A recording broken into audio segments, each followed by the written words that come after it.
Более 32 тысяч рублей из сундука купца Суханова получили участники проекта «Один хороший человек».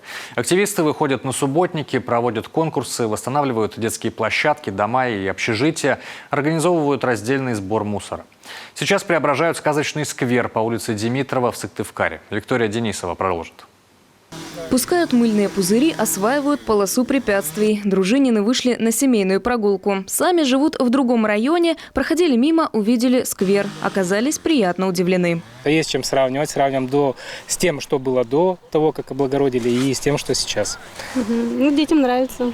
Мусор, трава по колено. Так было прежде. Теперь здесь сквер. Появились дорожки из опилок, песочница, фигурки из дерева. Тут же полоса препятствий. По периметру площадки раскрашены трубы. На деревьях скворечники. Их уже облюбовали птицы. Сквер это становится по-настоящему таким народным проектом.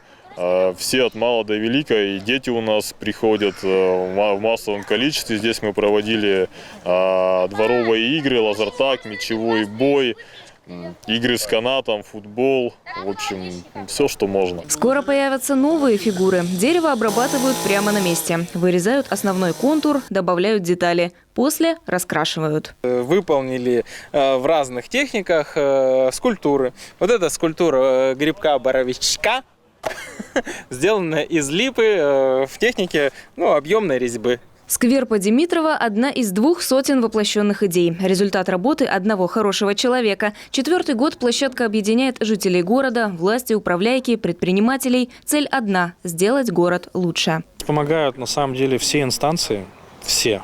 Да, то есть, потому что увидели, то есть они вдохновляются нами, потому что мы без денег и власти, да, то есть можем.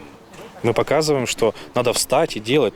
Сколько можно плакать уже, да? То есть надо встать и помочь всем. В ответ тоже получают помощь. Из последнего – средства из сундука купца Суханова. В нем собирают пожертвования горожан и гостей столицы Коми. Раз в несколько лет сундук открывают. Деньги передают в руки тех, кто трудится на благо города. Эти пойдут на доработку сквера на Димитрова. И один хороший человек уже знает, на что их потратит. Собирается установить клумбы. А если хватит средств, то скоро в сквере появятся и новые скамейки с урнами. Виктория Денисова, Павел Люлянмин, телеканал Юрган.